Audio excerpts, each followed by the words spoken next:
Welcome back to the Collective Shift channel. Today, we'll be discussing a recent report that myself, Matt, Head of Research, and Nick, Senior Research Analyst here at Collective Shift, put together every month. It's one of the three reports we put together for members every month, and we always look forward to putting them together. The one we'll be just taking a snippet of in this particular episode will be our monthly market update. So yeah, these reports, as always, with all our material at Collective Shift, help members, stay up to date with the market, save them time, and make informed decisions.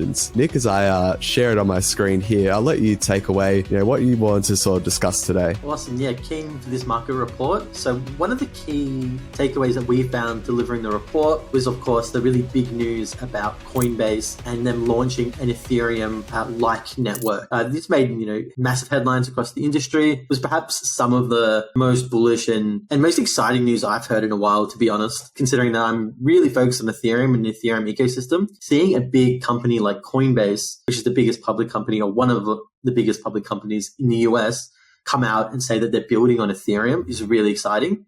So yeah, the TLDR here is just that Coinbase will be creating their own Ethereum-like network that will be leveraging what Optimism is building. So more scaling for Ethereum, perhaps a better user experience, and a lot, I think, better access with on and off ramps for the crypto ecosystem. Yeah, no, very encouraging. I know it was something that really sort of galvanized the Ethereum community, especially heading into sort of one of their largest annual conferences over in ETH Denver. I suppose, could you talk a bit about, Nick, about where Base is at in terms of its development? Is there any sort of timeline or rough timeline they've given of when this will go live? Yeah, so Base at the moment is in the very infant stage. I think they're calling it stage 0. So at the moment, it's extremely centralized. It's on a testnet at the moment. So it's only, accessible for a few select purposes and a few selected users. I think soon they're going to start to put this to the public, and then we're going to see them slowly make their way to sort of a stage 1 where they'll have greater ecosystem participation, more permissionless, and who can build on, who can access, and who can jump on this new network. So at the moment, very, very centralized, but as we all know, it's sort of a road to decentralization. So Coinbase have come out in their announcement that you just put up there, which I suggest people to check out, is these little milestones they want to hit to reach some sort of greater decentralization and more access to this network. Yeah, well put. I think if you're a developer, Nick, and you really want to build this crypto app or a protocol, you're looking around at where to deploy your solution. Is it going to be on a layer 1 blockchain like Ethereum, Solana, or a layer 2 blockchain like Optimism, Arbitrum, or even in this case, Base?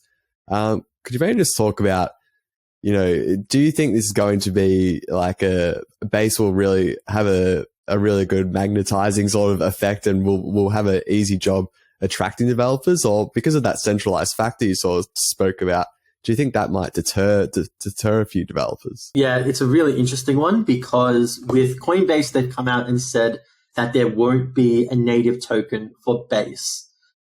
So one way a lot of people and a lot of ecosystems have attracted developers is via tokens and token emissions. So incentivizing them with a native token to build or to provide a subsidy or a grant.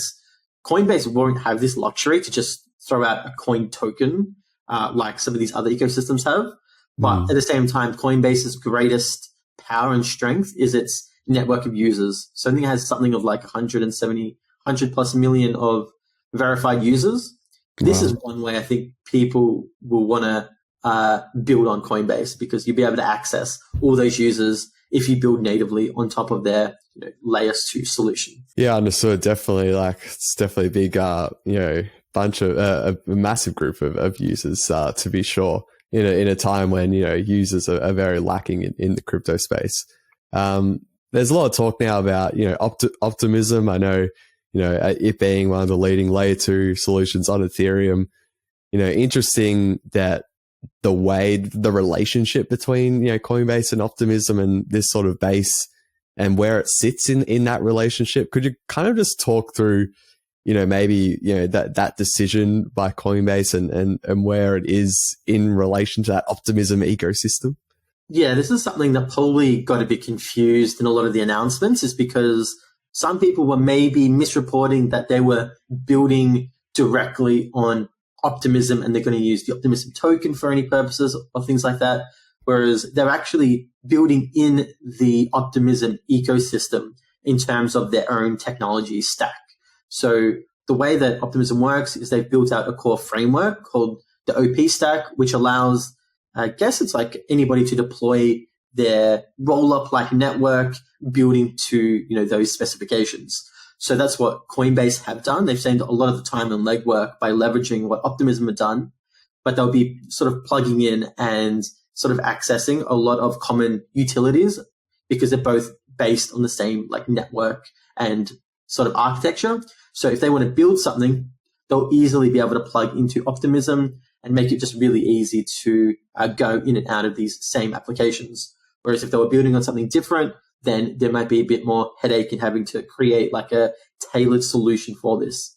So high level here is that it's still pretty positive for Optimism because it's a really big endorsement of what they're building and their core technology.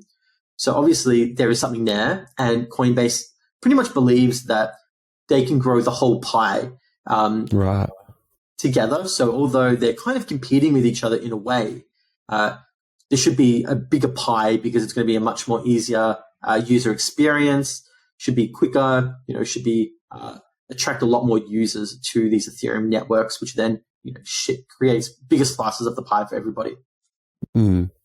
Yeah, well said.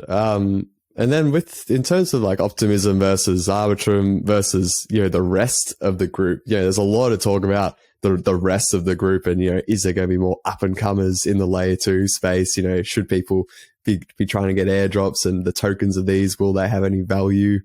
I suppose, can you maybe just talk about where your mind's at in terms of like the market share that Arbitrum and Optimism have?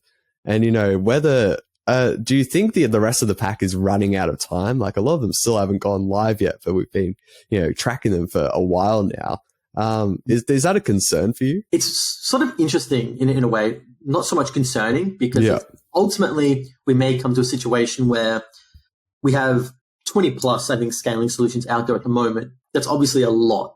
So it's common saying that if you have like, I think railroads, like you want to have users that, can use the railroad. So at the moment, it looks like there's a lot of railroad being built in the Ethereum ecosystem, but the users aren't there or as much as you would like.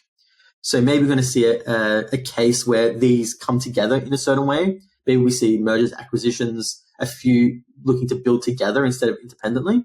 But in terms of Arbitrum and Optimism and these other more complicated scaling solutions like ZK Sync or Starknet, it's an interesting fight because Optimism and what Arbitrum are built on, optimistic rollups, are much more ready now.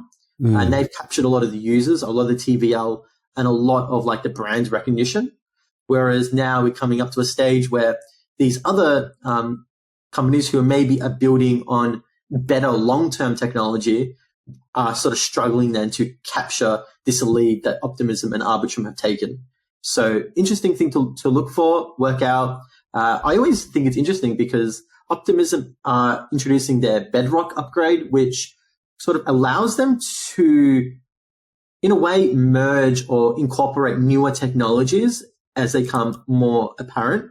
Right. So maybe it's a case of Optimism being able to pivot and move along at the same speed, and capture up in its technology ways. So a lot going on there, but one that I'm really keen for. And I think we're only going to see this ramp up more, especially as core Ethereum upgrades come through, such as EIP 4844, which just means it's going to be much simpler and cheaper to use these networks. Yeah, no, that 4844 is one that, I think a lot of people are getting excited about and hopefully can, be launched or at least, some version of it, in the next 12 months or so, fingers crossed. And I think it's always interesting. These business, it is almost like a business strategy, case study happening before our eyes. And I'm sure this has been replayed in many other industries where you've got an incumbent or a like real monopolistic sort of or oligopoly even of a couple of companies that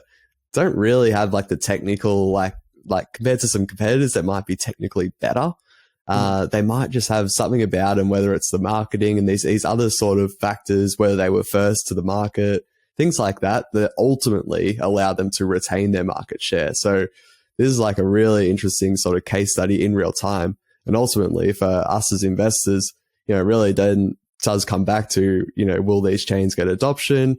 Will that ultimately be able to drive value towards these native tokens of these layer 2 solutions, which is sort of the big unknown at this case in early 2023. So yeah, looking forward to sort of discussing more of this with you, Nick, over time.